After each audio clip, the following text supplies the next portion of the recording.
Hey out there in TV land, Eddie the Tattooed Realtor here. Before we start this awesome video about Dave's Way, I'd ask that you subscribe, comment, and like this video. That'd be greatly appreciated. I'd love to know what entrepreneurial type books you're reading or podcasts you're listening to. I believe that the entrepreneurial spirit should be about sharing and encouraging each other and just making each other more aware of the resources that are out there. So I don't know if you remember the last video that I did about Ray Kroc. I had talked about a book called Dave's Way by Dave Thomas. So this video is about Dave's Way. So here's the book. Oh, and here's the book cover of it. Dave's Way. So this book I actually finished before I started the Ray Kroc's book, Running It Out. And I got it through the library, but this is obviously a print that I went on Amazon, purchased for a couple dollars. I think it's called like mass print or something like that. It cost me maybe $3, but man, is this book full of amazing resources. So jumping straight into it, Dave's Way, in my opinion, is radically different than Ray Kroc's book. Dave had a very interesting upbringing. From what I can remember, Dave was actually adopted by his stepfather after his mother passed away, and Dave started working in the restaurant business from the start. I believe he started as like a soda jerk. I think that's what they're called, meaning like a person who runs a soda counter back in the day. He started running various different restaurants and down to floor management, so on and so forth. And Dave has always had a really liking to the restaurant world, and he always knew he wanted to be in the restaurant world. Now, Dave's life wasn't necessarily easy, starting at a very young age, deciding to work and get into it very quickly, and then making the transitions from one business or one company to another company to another company. When Dave started Wendy's was actually named after his daughter. Dave was really focused on a couple things that I picked up on. First off, Dave understood that the restaurant as a whole, his business, needed to have a system in place. The system was there to ensure quality, ensure speed, ensure timeliness, the same thing, ensure a good quality of a work environment for his employees. Dave, to me, really cared about every little component of his restaurant. He really took the time to make sure that it was thoroughly thought through and well-rounded. If you visit a Wendy's today, they do have a standard of quality that they try to make sure that the takeout window or drive-through window is not too long. They try to make sure that every French fry is cooked a certain way, that the hamburgers are cooked a certain way. And Dave also is one of the ones, kind of like a pioneer, when he started thinking about like, how can I make things more appetizing as the society begins to change? The example I'm thinking of is when he introduced the, I believe it was like the salad bar, and then he introduced, the potatoes, and he wanted to give people more options. Dave also had a heart for adoption. Because he was adopted, he he contributed a lot of money and resources to the adoption programs. He even worked with one of the presidents, I forget which one in particular. He worked with one of the presidents on their adoption, let's say, program throughout the country, because it was extremely passionate for him. My wife and I don't have children, but after reading his book, I did start thinking and praying about, the possibility of adoption. So, I mean, Dave is no longer with us, but his book did inspire me to think about it from a different point of view. What sort of joy can be given to a child who is adopted. Just like, we're pretty much all part of Christ, Jesus's family, and we're kind of like, not stepbrothers and stepsisters, but it's just cool to be a part of a family. So Dave made that really evident. Dave's faith also, I felt, was eminent throughout this whole thing. You could see that golden rule being followed, to love your neighbor as yourself. Now, Dave didn't necessarily have it easy. Dave understood the importance of having a mentor or mentoree, or mentors, plural, that can guide him and point him in the right direction. You run into such characters like Colonel Sanders with the chicken, the KFC guy. and that's actually the next book I'm reading. And Colonel Sanders had an interesting impact in his life. He understood that Colonel Sanders worked a certain way, talked a certain way, was a certain way, and not necessarily the way he would have operated things, but I felt that he learned quite a few things from him throughout this book. Now, I recommend that you read it. It has a lot of different facts about Dave Thomas, his business, the way it's structured. But I'm going to jump more now into the entrepreneurial side of things. Dave's way really hit me because in a couple facets, and these are it. First off, like I said in Ray Kroc's review, is that his focus as an entrepreneur was like really fine-tuned. As entrepreneurs, a lot of times we have this scatterbrain or this kind of squirrel mentality. We're like, you know, our attention just goes in one direction or another very quickly because we have like this serial entrepreneurial within us. Now, Dave seems to be on this steady course of restaurants. I want to be in restaurants. This is what I want to do. And, you know, constantly he's being guided. I like to think that God was guiding his path, and I think he would agree with me.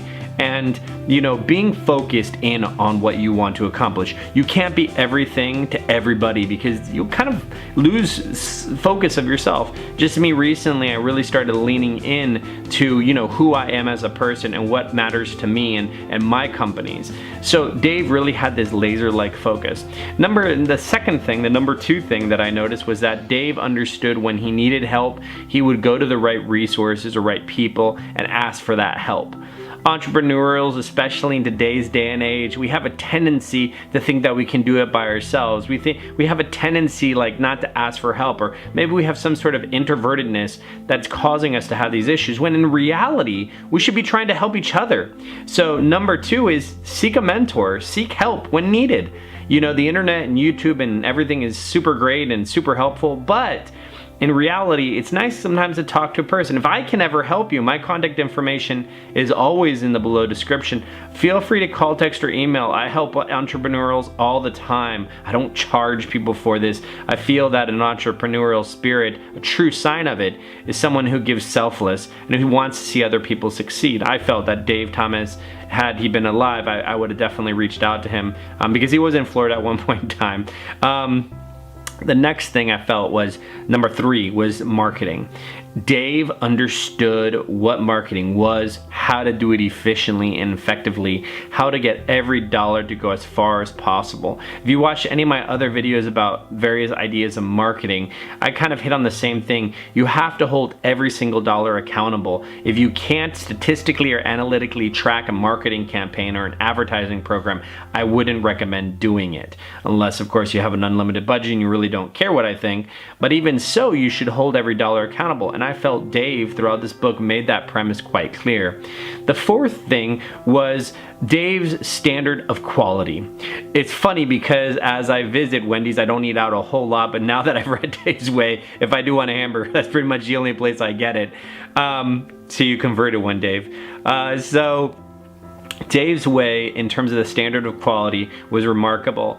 Dave had this unrelenting spirit for quality control where he would go into restaurants and hang out for the day, or he would observe how people do certain things and making sure the floors are cleaned or the bathrooms are swept, or, you know, the counters are wiped off, or they had a salad bar like I mentioned previously and at one time, and you know, those restocked, and this quality of freshness and understanding what he could do with the assets that he had, and making the quality, the standard of quality, really good for his employees too, and his staff members too. They have this thing throughout the book called Sparkle, and a lot of times he'll go to restaurants, or restaurants will be tested every so often, and they'll have to get like the Sparkle, I think a Sparkle test or Sparkle award, where they'll have to meet a certain regiment or a certain standard. Also, Dave, in the quality standard, he didn't falter. Also, when he introduced the drive-through window, he wanted to make sure there was an efficient and effective way for people to move through the line smoothly as possible. And I think that bleeds, or I know that bleeds heavily into the entrepreneurial world. We have to have a standard of quality. I know I'm guilty of it.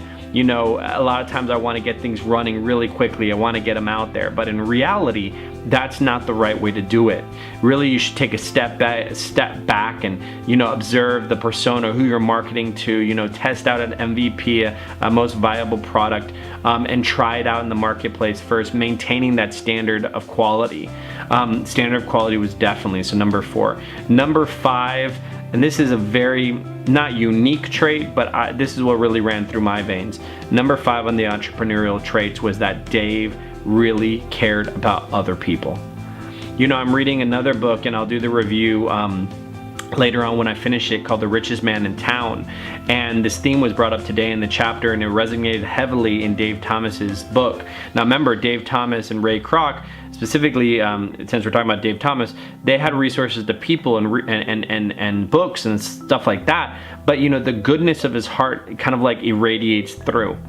You know, as an entrepreneur, so my 5th thing is having a good heart, having good motives, having good intentions. As entrepreneurs, really, we are what makes the world go round. Whether or not you're watching this video in China or Russia or Uganda or, you know, wherever, United States, as entrepreneurs, we kind of have a cause that we should do our absolute best for the public. In the book that I'm currently reading, like I previously mentioned, it talked about, you know, the joy is in the journey.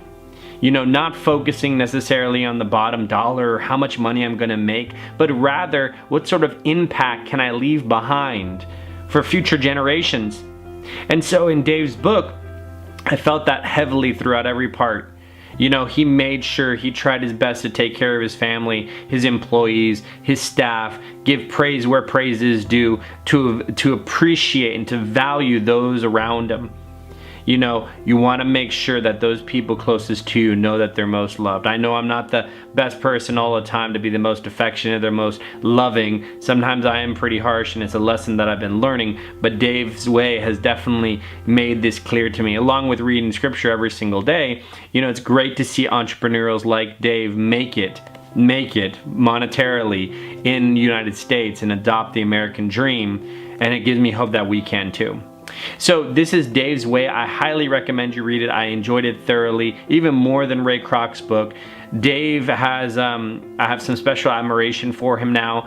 I wish he was still alive so I could speak to him person to person. If anybody from Dave's family is watching this video, I would love to speak to you just to understand more about how Dave was and what he was all about. So anyways, guys, I hope you enjoyed this video. If I can answer or help in any way possible, please leave a comment below. Please text, call, or email. I'm always here. Be sure to subscribe and like, and I'll catch you later, guys. You have a great day, whatever part of the day this is that you're watching it. And I'll talk to you guys soon. Bye.